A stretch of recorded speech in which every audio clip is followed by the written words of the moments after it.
What is up teman-teman, balik lagi bersama saya dengan Bang Curry ya dalam segmen Ada Apa Ya.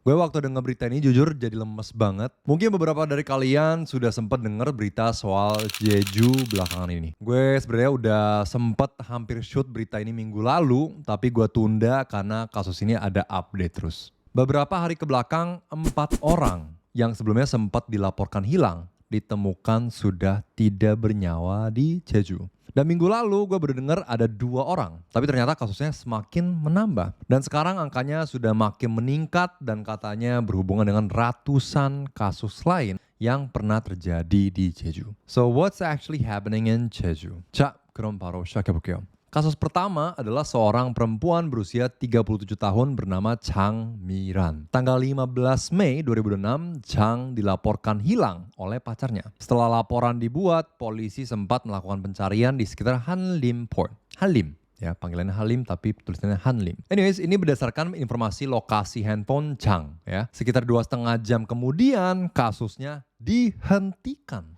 Aneh ya. Nah, polisi yang tangani kasus ini adalah seorang petugas bermarga Bu ya dan pangkatnya Bribtu. Jadi kita sebutnya dia Bribtu Bu ya. Agak susah sih. Jadi panggilnya Bribtu aja kali ya. So, Bribtu bilang kalau dia sudah berhasil hubungin Chang. Informasi yang dia kasih kepada keluarga atau pacarnya kurang lebih seperti Chang aman kok, tapi dia katanya nggak pengen kasih tahu keberadaannya di mana. Berdasarkan informasi ini, kasus Chang ditutup. Dan pencarian yang sedang dilakukan oleh petugas lain juga berhenti. Ternyata ketika kasus Chang kemudian dibuka kembali, tidak ditemukan catatan komunikasi antara Bribtu dan Chang. Jadi penyidik mulai curiga bahwa laporan soal sudah menghubungi korban itu palsu. Polisi juga menemukan bahwa data Chang sudah dihapus dari daftar pengelolaan kasus orang hilang. Aneh banget. Dan ternyata kasus Chang Miran bukan satu-satunya kasus yang melibatkan Bribtu ini. Tanggal 2 Juli, Bribtu kembali tanganin kasus orang hilang lainnya. Kali ini korbannya seorang pria berusia 60-an. Keluarganya lapor dia hilang pada tanggal 2 Juli. Dan lagi-lagi Bribtu bilang kalau dia sudah berhasil menghubungi orang yang hilang ini. Dia bilang ke keluarga korban, orangnya aman kok. Dia cuma nggak pengen keluarganya tahu lokasinya. Setelah itu kasusnya ditutup. Nah, pattern ini sekarang jadi salah satu bagian yang paling diperhatikan penyidik. Karena penutupan kasus Chang dan pria 60-an tadi punya kemiripan yang sangat jelas. Nah, lalu keluarga pria berumur 60-an tadi kemudian kembali melaporkan kasus ini setelah dengar kontroversi kasus Chang. Nah, pada 21 Agustus mereka kembali minta polisi melakukan pencarian. Dan sehari kemudian yaitu 22 Agustus pria itu ditemukan sudah tidak bernyawa di Jeju. Jasadnya ditemukan di wilayah Songdangni, Gujaub. By the way, penyebutan daerah di sini memang beda karena kalau memang bukan di perkotaan melainkan desa ya, sebutan village atau town itu dengan kata ri dan up, cara zaman dulu katanya ya. Anyways, penyebab dan keadaan kematiannya sekarang masih diselidiki. Tapi kasusnya sekarang menjadi perhatian publik karena pria itu sebelumnya sudah dilaporin hilang, tapi ternyata kasusnya ditutup oleh petugas yang sama alias Bribtu Bu. Sementara itu, kasus Chang juga mengalami perkembangan besar. Tanggal 25 Agustus, polisi umumin kalau jasad yang diyakini sebagai Chang Miran telah ditemukan di Halim Up pada Senin pagi 24 Agustus. Chang sudah hilang selama 104 hari. Jasad perempuan berusia 30-an ini ditemukan sekitar pukul 10.46 pagi oleh seorang polisi yang ikut dalam pencarian gabungan. Lokasinya ada di sebuah kebun pohon palem dekat sebuah jalan sekitar 400 meter dari tempat Chang stay. Jadi kalau jalan kaki, lokasinya cuma sekitar 5-10 menit dari tempat terakhir pergerakannya terlacak. Chang sendiri diketahui meninggalkan tempat itu sekitar pukul 10:15 malam pada 12 Mei. Setelah itu nggak ada lagi kabar dari Chang Miran. HP dan rokok elektronik punya Chang ditemukan di dekat jasadnya. Saat ditemukan dia juga masih mengenakan gelang dan cincin yang biasa dia pakai. Jadi selama lebih dari 3 bulan keluarganya nggak tahu dia berada di mana. Dan sekarang penyidik harus cari tahu apa yang sebenarnya terjadi sejak Chang terakhir terlihat sampai akhirnya ditemukan sudah tidak bernyawa. Tapi masalahnya waktu sudah terlalu banyak berlalu. Akibatnya sekitar 118 rekaman CCTV di area sekitar kasus Chang sudah terhapus selama periode ketika kasus tersebut tidak ditangani sebagai pencarian aktif. Ini penting banget karena dalam kasus orang hilang, beberapa jam atau beberapa hari pertama bisa sangat-sangat menentukan.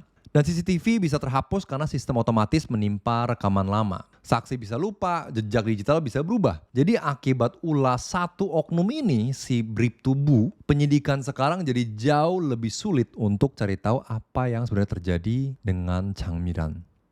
Termasuk bagaimana dia bisa hilang dan apa yang menyebabkan kematiannya. Dan ini bikin Jeju makin diomongin banyak orang, Tems. Dalam rentang sekitar 3 hari, 4 orang yang sebelumnya dilaporkan hilang ditemukan tidak bernyawa di berbagai lokasi Jeju. Yang pertama adalah pria berusia 60-an tadi. Lalu pada 23 Agustus, seorang pria yang diperkirakan berusia 70-an ditemukan tidak bernyawa di perairan dekat Sinheungni, Jocheoneup. Jenazahnya ditemukan oleh seseorang yang sedang mancing. Dan Jeju Coast Guard kemudian pastiin kalau pria tersebut sebelumnya dilaporkan hilang di 22 Agustus. Penyebab dan keadaan kematian masih diselidikin. Dan kemudian pada 24 Agustus, satu lagi orang yang sebelumnya dilaporkan hilang ditemukan tidak bernyawa di dekat sebuah lembah di Eworup. Dan pada hari yang sama, Chang Mi-ran ditemukan tidak bernyawa juga. Jadi dalam sekitar 3 hari, 4 orang yang sebelumnya dilaporkan hilang ditemukan tidak bernyawa di Jeju. Tapi penemuan 2 jenazah lain masih diselidiki dan belum ada informasi yang menunjukkan keterlibatan Bribtu-Bu. Tapi tetap aja buat masyarakat Jeju, situasi seperti ini bikin rasa aman mereka terganggu. Gue inget banget pas ada kasus di CP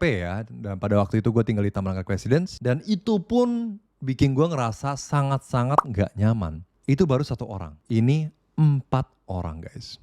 Anyways, balik lagi ke Bribtu-Bu. Pihak kepolisian mulai lihat kasus-kasus lain yang pernah ditangani Bribtu ini. Selama sekitar 1 tahun 5 bulan, Bribtu-Bu menangani 268 laporan orang hilang. Polisi sekarang sedang melakukan pemeriksaan terhadap seluruh kasus-kasus yang ditangani oleh Bribtu ini. Dan sebuah laporan menduga Bribtu diduga secara sepihak menutup lebih dari 200 kasus. Tapi ini masih dugaan ya, Tems. Dan polisi sedang cari tahu berapa banyak dari penutupan tersebut yang memang dilakukan dengan cara yang nggak semestinya.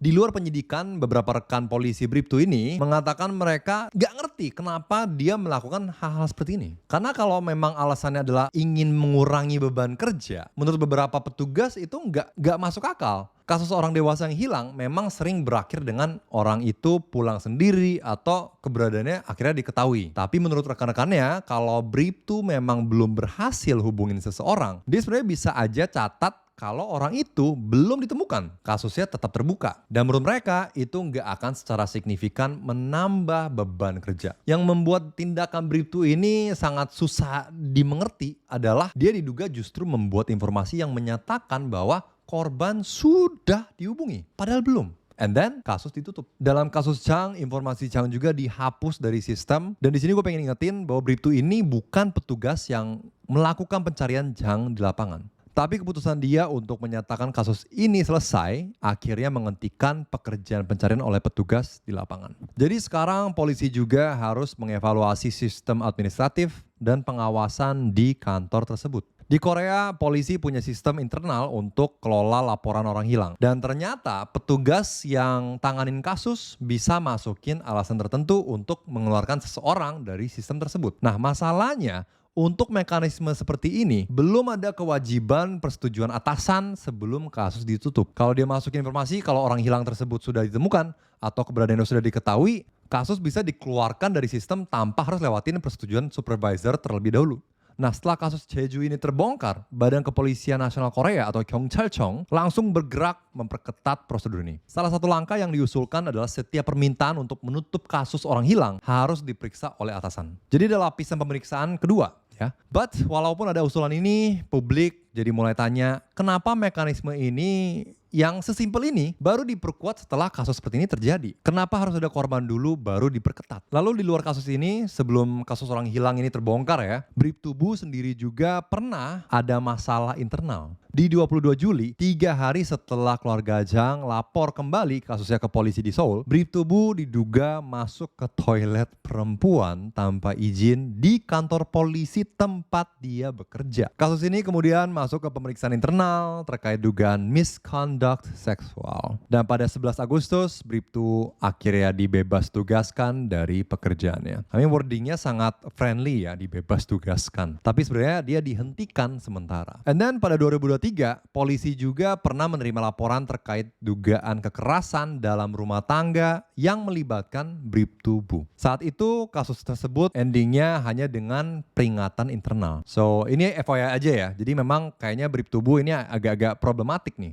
And then perkembangan terbaru kasih lihat kalau polisi gak cuma periksa Bribtu Bu. Pada 25 Agustus, which is kemarin ya, satu hari sebelum hari ini, seluruh rantai komando di Jeju Sobu Police Station ditempatkan dalam status administrative leave oleh Korean National Police Agency, termasuk kepala kantor polisi ini. Alasannya adalah dugaan kegagalan pengawasan. Jadi sekarang penyelidik gak cuma cari tahu apa yang dilakukan Bribtu Bu. Mereka juga harus melihat bagaimana seorang petugas bisa menangani 298 laporan orang hilang selama 1 tahun 5 bulan tanpa masalah ini terdeteksi lebih awal. Aneh sih menurut gue. Dan ini membawa kita ke sesuatu yang mungkin belum dimengerti oleh orang dari luar Korea ya. Di Korea Selatan, gak semua kasus orang hilang diperlakukan dengan mekanisme yang sama. Ada kelompok yang mendapatkan prosedur perlindungan khusus. Misalnya, anak di bawah 18 tahun, orang dengan disabilitas intelektual atau perkembangan, orang dengan kondisi mental tertentu, dan pasien demensia. Nah, untuk kategori ini, polisi punya prosedur khusus dan bisa segera minta informasi seperti rekaman CCTV, data kartu transportasi. Tapi kalau orang dewasa biasa yang hilang,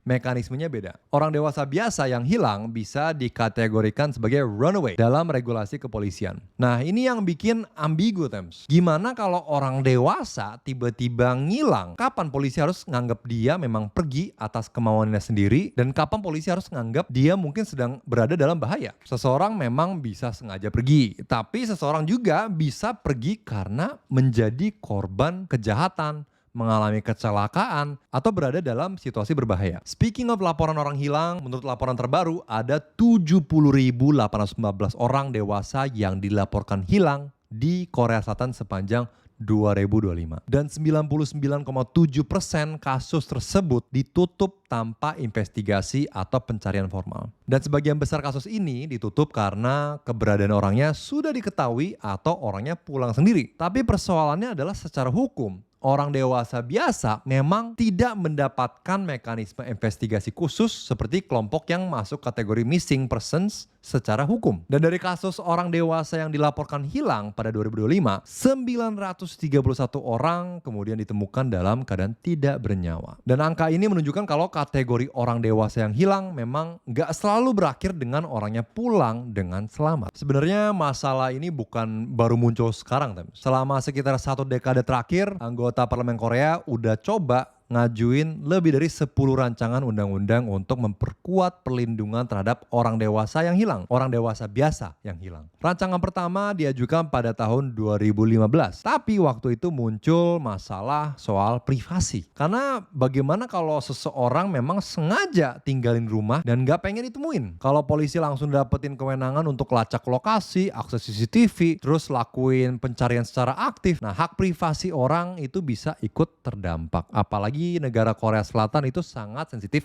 tentang privasi. Ada juga kekhawatiran soal pemborosan sumber daya polisi. Karena nggak semua orang dewasa biasa yang menghilang berada dalam bahaya. Beberapa rancangan undang-undang setelah itu juga coba mencari jalan tengah. Tapi sampai sekarang rancangan undang-undang itu belum berhasil disahkan. Dan kasus Chang sekarang kembali membuat persoalan tersebut menjadi pembicaraan nasional. Sampai sekarang polisi masih selidikin kenapa Bribtu Bu melakukan semua ini. Salah satu kemungkinan yang sempat dipertimbangkan adalah apakah dia ingin kurangin jumlah kasus yang harus ditanganin. Saking banyaknya gitu ya. Tapi rekan-rekannya sendiri juga tadi mempertanyakan teori ini. Karena menurut mereka membiarkan sebuah kasus tetap terbuka nggak akan menambah beban secara signifikan gitu loh. Ada juga kemungkinan kalau Bribtu ini melakukan kesalahan pada tahap awal penyelidikan lalu berusaha menutupinya dengan membuat laporan yang nggak sesuai kenyataan. Tapi itu juga masih dugaan ya. Dan interestingly, Bribtu ini membantah semua kalau dia menutup kasus secara palsu. Dan menurut laporan, dia mengatakan kepada penyidik kalau dirinya memang menghubungi orang-orang yang hilang tersebut. Jadi ada konspirasi juga nih. Gimana kalau sebenarnya emang Bribtu Bu udah hubungin Tapi ternyata ada kesalahan di sistem yang akhirnya bikin jejak rekam dia, telepon korban itu jadi hilang. But di luar itu, Bribtu ini masih dalam pantauan polisi. Pada 23 Agustus, polisi melakukan penangkapan darurat atas dugaan pelanggaran tugas dan menghalangi pelaksanaan tugas resmi dengan cara menipu. And then Bribtu minta pengadilan untuk memeriksa legalitas penangkapannya. Dan sehari setelah itu, pengadilan terima permintaan tersebut dan Bribtu sempat dibebaskan. Sehari kemudian, tanggal 25, pengadilan kembali mengeluarkan surat perintah penahanan. Hakim bilang penangkapan dilakukan untuk menghindari kemungkinan Bribtu melarikan diri atau menghancurkan bukti. Sekarang dia ngadepin dugaan pelanggaran tugas, pemalsuan, dan penggunaan catatan elektronik resmi, serta menghalangi pelaksanaan tugas resmi dengan cara yang menipu. Dan penyelidikan terhadap kasus-kasus yang pernah dia tanganin terus berjalan. Jadi memang proses hukumnya belum selesai. So gue coba rangkumin semua kejadian dari kasus ini. Ada beberapa layer ya. Ada Chang Miran yang hilang selama 104 hari dan pria usia 60-an yang akhirnya ditemukan tidak bernyawa. Tapi penyebabnya masih belum kita tahu. Ada 2 orang lain yang juga ditemukan meninggal dalam rentang sekitar 3 hari. Meskipun belum ada bukti yang menghubungkan mereka dengan Bribtu Bu. Ada dugaan lebih dari 200 kasus ditutup secara bermasalah. Dan ada sistem hukum yang selama bertahun-tahun masih susah menentukan bagaimana negara harus menangani orang dewasa yang tiba-tiba menghilang. Gimana menurut lu pada? Silakan tulis pendapat lu pada di kolom komentar di bawah. Terima kasih sudah nonton sampai sini. Misal ada update berita ini, gue bakal update lu pada juga. So stay tuned. Thank you for watching. Sampai jumpa lagi dalam video Ada Apa Ya berikutnya. Annyeong. Apa kata dunia?